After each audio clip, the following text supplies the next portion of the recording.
Voice of Mumbai में सबका स्वागत है।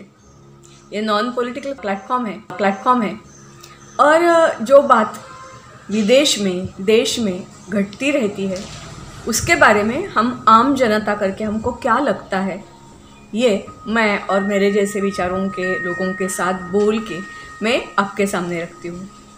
दूसरी बात यह है कि आज की जो बात है ना वो बोलने के लिए तो कितने दिन हो गए ना, यूक्रेन और रशिया ये जो प्रॉब्लम शुरू है उसकी तो जानकारी सबको है, उसके बारे में मुझे कुछ भी बताना नहीं है। फिर भी हमने क्या सीखा एज अ भारतीय, हमने क्या सीखा ये बोलने का ज़रूर मुझे हक है और एक्सप्रेस करना मैं समझती हूँ ये काफ़ी सीधी सादी और सबको समझ में आने वाली बात है। पहली बात यह है कि ये जब भी मैं एक्सप्रेस कर रही हूँ तो I am a common citizen. In addition to that ये जो आप टैग देख रहे हैं ना, इसमें इधर लिखा हुआ है for your tomorrow we gave our today. ऐसे जो मेरे पीछे है उनकी मैं माँ हूँ और आई रिप्रेजेंट दी वीर माता एंड वीर नारीज ऑफ भारत। हाँ, थोड़े कुछ प्रॉब्लम कुछ पॉइंट्स ऐसे भी हो सकते हैं कि सब एग्री 100% नहीं हो गए। फिर भी हमको क्या लगता है जब ये वॉर देखते हैं, ऐसा तो बोला जाता है ना, वॉर इसको पूछो उसको पूछो उसको पूछो और आंसर आता है war is not a good thing. फिर भी वॉर इज़ इसेंशियल। जब भी इतिहास देखें, जग का इतिहास देखें तो शुरू से अब तक वॉर होते ही रहते हैं। कितना भी अवॉइड करने का आप प्रयास करो वो नहीं होने वाले हैं। और जब भी दो वॉर होते हैं उनके बीचों भी शांति होती है। अभी यूक्रेन कर रहा है वो सही है या रशिया कर रहा है वो सही है, इसके बारे में मुझे कुछ भी नहीं बोलना है। दूसरी बात यह है कि आज मुंह खोलने का इसके लिए मैंने सोचा क्योंकि कल अणुयुद्ध की तरफ सारी दुनिया जा रही है, ऐसा बोला जा रहा था। तो as a common citizen what I have learned from this war. First पहली बात जो मैंने देखी वो ये, अभी का संघर्ष हो या तालिबान हो, कितना भी हम पैसा कमाएंगे, इमला बनाएंगे, दाग दागिने और सुवर्ण खरीदेंगे, कुछ भी हो, प्रॉपर्टी हमारे काम नहीं आती है। जब भी वॉर होता है सारा डिस्ट्रॉय होता है। इतना ही नहीं, देश छोड़ के भागना पड़ता है। जिधर हम रहते हैं वो रेजिडेंशियल इमारत हो या और कुछ हो, सब तबाह हो जाता है। यह हमारे काम का नहीं है। तो हमारे काम का क्या है, जैसे हमारे वैदिक धर्म में बोला गया है या मराठी में एक म्हण है, मरावे परी कीर्ति रूपे उरावे, कुछ अच्छा काम करके जाओ। दूसरी सीख जो मैंने ली वो ये ली कि देखो अभी भारत का मान तो बढ़ गया है। भारत का झंडा जब भी गाड़ी पे लगता था तो यूक्रेन और रशिया दोनों भी सेना उनको टोकती नहीं थी और हमारे हजारों भारतीय नागरिक जो उधर फंसे थे वो ऑपरेशन गंगा की तरह आ रहे हैं, वापस आ रहे हैं। दूसरी आशंका यह है कि इतने सारे पैमाने पे हमारी यंग जनरेशन प्रदेश में क्यों जाती है। हमारी एजुकेशनल पॉलिसी बदलने का, उसके बारे में कुछ सोचने का बोला जाता है। उधर सस्ता भी है, एडमिशन भी इजी होती है। तो ऐसा क्या है हम इधर नहीं कर सकते हैं? क्योंकि ये जो नई पीढ़ी है ना, ये नई पीढ़ी हमारा भविष्य है और उन लोगों ने भी ध्यान रखना चाहिए। बहुत सारे टाइम ऐसा होता है कि ये प्रदेश गए तो उधर का गुणगान करते लगते हैं और भारत को उनको इतना प्यारा, सब तो ऐसे नहीं होते हैं, उनको फिर से ध्यान रखना चाहिए। कुछ भी आपत्ति प्रदेश में हो, शायद वो अफ्रीका का प्रॉब्लम हो या अफगान का प्रॉब्लम हो या इधर का प्रॉब्लम हो, भारत में ही आपको फिर से आना है। तो इधर रहे या उधर रहे, भारत को भूलना नहीं है और उसके बारे में कुछ ना कुछ तो काम करना ही चाहिए। तीसरी बात, अभी ये जो सारे विद्यार्थी लाने और ये जो कुछ हो गया ना, उसके ऊपर जो राजनीति हर एक पक्ष कर रहा है, बहुत गंदी और घिनौनी राजनीति है। हम लोग सोचते हैं अरे पंतप्रधान को चिंता नहीं है तो कोई छोटा नेता महाराष्ट्र का हो या बंगाल का हो चिट्ठी लिखे हमारे स्टूडेंट्स को वापस लाए। ये कहाँ की बात हो गई? ऑपरेशन तो पहले शुरू हो गया है। हमारे आर्मी चीफ जो थे वो उधर गए हैं। वो जिस राजघराने में जन्म हुआ है, ऐसे हमारे जो नेता है वो उधर, सिंधिया जी वो उधर है, वो काम कर रहे हैं। इतने सारे लोग आ रहे हैं तो खाली चिट्ठी लिख के मैंने कुछ किया दिखाने की कुछ ज़रूरत है नहीं। तीसरी बात जो मुझे समझ में आ गई वो ये कि यूक्रेन वो सही है या गलत है, वैसे मैं पहले बोली मुझे नहीं बोलना है, क्योंकि उसकी जो जनता है उसकी दाद जरूर देनी चाहिए। रशिया को लगता ही नहीं था कि इतने दिन युद्ध ये चलेगा, और कितने सारे वीडियो आ रहे हैं, सारा बच्चा बच्चा बूढ़ा कोई भी हथियार, जो कुछ हथियार है वो लेके रशिया के साथ लड़ने के लिए तैयार है। हम ऐसे कर सकते हैं? हाँ, इतिहास में कोई कोई ऐसे जरूर परिमाण हमको जरूर मिलते हैं, फिर भी आज के घड़ी में वॉर शायद छेड़ गई तो हम हमारे हाथ में जो हथियार है वो लेकर लड़ेंगे या उधर भी राजनीति करेंगे, जैसे बाणाकोट के टाइम हो गई, या और कोई हल्ला होता है उसके बारे में हो गई। ये करेंगे या क्या करेंगे, हमको फिर से देखना है। कोई कोई बात ऐसी होती है कि सब विपक्ष और सत्तारूढ़ पक्ष सब ने मिलकर तय करना पड़ता है और एक आवाज़ में बोलना पड़ता है। दूसरी बात ये मुझे ऐसा लगा कि अभी जो यूक्रेन को मदद कर रहे हैं वो अस्त्र दे रहे हैं, आर्मी मैन पावर नहीं भेज रहे हैं, खाली अस्त्र दे रहे हैं। अस्त्र के लिए यूक्रेन दूसरे के ऊपर अवलंबन है, जैसे भारत पहले रहा करता था। हमारे यहाँ बंदूक की गोली भी नहीं बनती थी, अभी थोड़ा थोड़ा बदल रहा है और भी बदलेगा। मुझे लगता है कि पंतप्रधान ने उनका जो सैन्य के प्रति लगाव है वो हमको पता चला है, और जब तक तुम्हारी स्ट्रेंथ सब बारे में नहीं बढ़ेगी तब तक तुम किसी का सामना नहीं कर सकोगे। इतिहास इसकी गवाह है।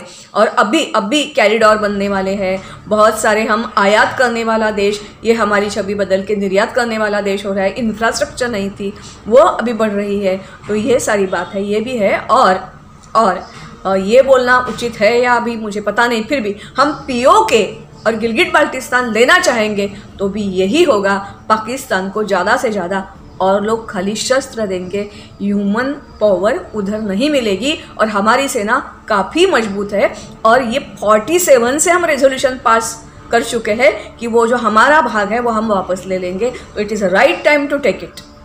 क्यों बताऊंगी आगे जाके। फिर भी ये तो बात ज़रूर है, और हम लोगों को मतलब हर बच्चा जैसे हम बोलते हैं कि इधर के कण कण में भगवान बैठा है और इधर के कण कण में राम बैठा है, और हमारे दिल में भी राम है और ये है, वैसे ये भी हमने बोलना चाहिए। जैसे जब भी कौन सी भी चित्तौड़ की लड़ाई हो, रणथंभौर की हो या और जैसलमेर की हो, कोई भी हो, उधर भी सारी औरतें आदमी सब लोग इकट्ठा होकर लड़े थे, तभी वो जीते थे और हारे भी थे। तो एक साथ उन्होंने केसरिया या जोहार किए हुए थे। तो ये हमको नहीं भूलना चाहिए। हम क्या कर सकते हैं ये सोचना चाहिए हर एक ने। तुकाराम महाराज जो हमारे संत कवि है वो तो बोलते हैं शस्त्राज, मतलब जो हमारे शब्द है ना उसको भी शस्त्र बनाया जा सकता है। वो कैसे बनाएंगे वो हमको सोचना है, हम क्या कर सकते हैं। तीसरी बात जो कॉमन सिटीजन मुझे लगी वो ऐसी कि जब भी हम अब भी बोल रहे हैं हमारे बच्चे वापस लो, हमारे बच्चे वापस लो, उनको खाने की तकलीफ़ है, पानी पीने की तकलीफ़ है, ये है वो है, अच्छी बात है, उनके लिए कंसर्न है, फिर भी वो तो वॉर जोन में है। They are in war zone, they are not in a war. वो लड़ाई में हिस्सा नहीं ले रहे हैं तो भी उनके लिए उनके आपके मन में सारे दर्द हो रही है। हाँ सही भी है, होना भी चाहिए। फिर भी हमारी सेना जो उधर लड़ती है उसके बारे में इतना ही, हाँ कहना तो बहुत सिंपल है, हमको गर्व है, कोई शहीद होता है तो हम उनके साथ है, अमर रहे, बोलना बहुत इजी है। फिर भी सच में 47 से लेके अब तक ऐसे लगता है क्या कि सरकार हो या आम जनता हो आपका साथ देती है? जैसे मैंने बोला, हाँ मान जरूर मिलता है। What we need from the society and what we need from the government, respect and honour. Army takes care of us, और हमको तो सिखाया जाता है। एक कोट है जो आपको मतलब सबको पता भी होगा, don't cry you are martyr's kid, stand for your right you are martyr's wife, you gave birth to a brave soldier mother, you should be proud and not sad. तो हम प्राउडली ये सारी बातें लेते हैं, फिर भी हमारा जीवन उसके बाद कैसे होता है तो बहुत कठिन होता है। जैसे संघर्ष हमारा जीवन बन जाता है, क्योंकि समाज हमारा सम्मान करता है, कभी ट्रॉफी देता है, ये वो होता है, वो ठीक है। फिर हम कैसे जीते हैं, हमारे क्या प्रॉब्लम्स है, हमको क्या लगता है, पूछने के लिए कोई आता है? नहीं आता है। ये मेरा पर्सनल अनुभव नहीं है, सबका अनुभव यही है। जो उस टाइम लास्ट टाइम आते हैं उसमें से बहुत थोड़े, मेरी बात थोड़ी अलग है क्योंकि मैं हमेशा कुछ ना कुछ करती रही, फिर भी हमारे बहुत सारे शहीद परिवार ऐसे हैं कि बस उनको कोई बात में पूछता भी नहीं है उनको क्या प्रॉब्लम आती है। मैं लाइमलाइट में हूँ तो भी मुझे कोई अपने वाले भी तंग कर रहे हैं और उसकी दाद ना गवर्नमेंट ले रही है ना और कोई ले रहा है। ये बात तो बोलने की नहीं है, फिर भी मुझे रहा नहीं गया, इसलिए बोलती हूँ। जब भी हम शहीद बोलते हैं उसका सम्मान करना चाहते हैं तो ये भी बात ज़रूरी है।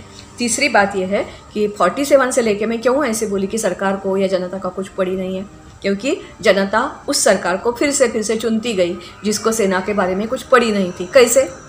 पूरा तो पढ़ना बहुत मुश्किल है, उसके ऊपर बहुत सारे एपिसोड बन सकते हैं। फिर भी जब 47 की वॉर हो गई और हमारे तभी के जो ब्रिटेन के पहले इधर जनरल थे, आर्मी जनरल थे, वो जब भी पंतप्रधान उस टाइम के थे, उनके पास एक प्रस्ताव लेकर गए कि हमको हमारी सेना का विस्तार भी चाहिए और मॉडर्नाइजेशन भी चाहिए, आधुनिकीकरण भी चाहिए। तो हमारे पंतप्रधान ने बोला था इसकी कुछ ज़रूरत नहीं है, हमारा कोई शत्रु है नहीं। जब भी हम जीत रहे थे तो ये जो प्लान बनाया था आर्मी का 7 पॉइंट प्लान, हम कुछ हफ्ते हमको मिलते तो पीओके फ्री हो जाता और कुछ महीने मिलते तो ये जब इधर का जो एरिया है गिलगिट बल्तिस्तान वो भी फ्री हो जाता। फिर भी माना नहीं किसी ने और वो यूनो में गए। दूसरी बात 65 की बात करें, हम डिटेल तो नहीं जाऊंगी, इतना टाइम नहीं है। तो 65 में भी जितना हमने जीता वो वापस कर दिया शास्त्री जी की मौत, और उसके बारे में तो मैं अभी कुछ नहीं बोलना चाहती हूँ। फिर भी बहुत सारे लोग ऐसे बोलते हैं कि जो हमने खून बहाकर जीता था वो भी हमने क्यों वापस किया। उसमें जो एक खिंड है वो उस खिंड से ही लोग आते हैं, वो भी खिंड हमने हजीपीर बहुत कठिन थी, वो भी हमने जीती थी, वो वापस दिया। क्यों दिया? उसके बाद 71 का वॉर जिक्र करें वो तो हमको तो शर्म आनी चाहिए। क्यों? जिस शिमला करार का हम ये करते हैं, हमारे पास 93,000 POW थे, प्रिजनर ऑफ वॉर थे। ईस्ट और वेस्ट में हमने बहुत सारा इलाका जीता था, तो भी हमने तो सारा इलाका भी वापस कर दिया, 93 वो लोग भी वापस कर दिए। उसके अगेंस्ट कितने सारे प्रॉब्लम्स हम सॉल्व कर सकते थे। कश्मीर का प्रॉब्लम हो, वाटर का शेयरिंग का प्रॉब्लम हो, बहुत सारे प्रॉब्लम्स, और या बंदरगांव का प्रॉब्लम हो, एक ना दो हज़ारों प्रॉब्लम। उतना ही नहीं, जो हमारे शायद आपको सबने तांबे जी का नाम सुना होगा क्योंकि उनकी वाइफ बहुत एक्टिव है। हमारे कोई से 150-200 ज़्यादा से ज़्यादा एयरफोर्स के लोग हैं, वो अभी भी पाक के कब्जे में हैं। अभी उनका क्या हो गया हमको पता भी नहीं है। वो हमने क्यों छुड़ा के नहीं लाए? क्यों? हम परिवार जरूर मानते हैं, हम लेने के लिए नहीं देने के लिए पैदा हो गए, फिर भी ये कौन सी बात हो गई कि हमारे परिवार वालों को क्यों नहीं वापस लाया? जो हमारे मतलब किसी के बेटे हो, किसी का फादर हो, किसी के भाई हो, उन्होंने अपना खून बहाकर जो जीता था वो देने की इतनी क्या हरी थी। तीसरी बात, उतना ही नहीं, जो अभी सियाचिन का तो आपको सबको पता चला है, तो उधर जो सर्व करते हैं ना, बहुत मतलब जो कंडीशन है ये ह्यूमन के लिए रहने के लिए नहीं है। तो वो बोलते हैं हम इधर रह रहे हैं, वो तो ठीक है, फिर भी हमारी नेक्स्ट पीढ़ी को ऐसा जैसे जस्ट लाइक अ डक नहीं बैठना चाहिए। उनका सुझाव 83-84 से ये प्रॉब्लम ऑकर हो गया है और जनता के सामने आया है। तभी से हम बोल रहे हैं कि हम जो सियाचिन ग्लेशियर है उसके पार जाएंगे, और जो खिंड है, जो वाट है जिधर से वो पाकिस्तानी सेना आती है, वो हमारे कब्जे में ले लेंगे। LOC की बात छोड़ देंगे। वो सरकार क्यों नहीं मान रही है? कितने सारे हम गवाए सियाचिन में, लड़ाई में गवाए, कारगिल के लड़ाई में भी गए। इतना ही नहीं, हवा के कारण कितने लोगों को कितनी तकलीफ हो गई। तो ये बात हम really you are thinking of a soldier, because soldier is also human being just like you. उस फैमिली जो है वो they are the human beings. वो उधर फंसे हैं नहीं फंसे हैं, अपने देश में रहते हैं तो क्या हो गया, उनकी चिंता, उनको क्या लगता है, एक ख्याल भी आप सब लोगों को करना चाहिए। दूसरी बात जो सबसे बहुत चूक गई वो पत्थरबाज। जब भी पत्थर चल रहे थे तो उनकी उधर महबूबा होगी या अब्दुल फैमिली होगी, वो कैसे बर्ताव कर रहे थे, कश्मीरी कैसे उनको प्रोटेक्शन कर रहे थे। और हमारे पठानिया जैसे कितने सारे लोगों के ऊपर खटला भी भर गया। जो ऐसा कौन करता है, कौन और क्यों करता है? सेना तुम्हारी है, सेना के ऊपर गर्व है, तो भी ऐसे बातें क्यों होती है, क्यों होती है? ये हमारे मन में सताने वाला हमेशा का जो प्रॉब्लम है, वो प्रॉब्लम जरूर जरूर जरूर जरूर रहेगा। अभी बात आती है कि उनको ह्यूमैनिटेरियन मदद करे या ना करे, करे या ना करे, ये तो बोलने वाली मैं कुछ नहीं हूँ।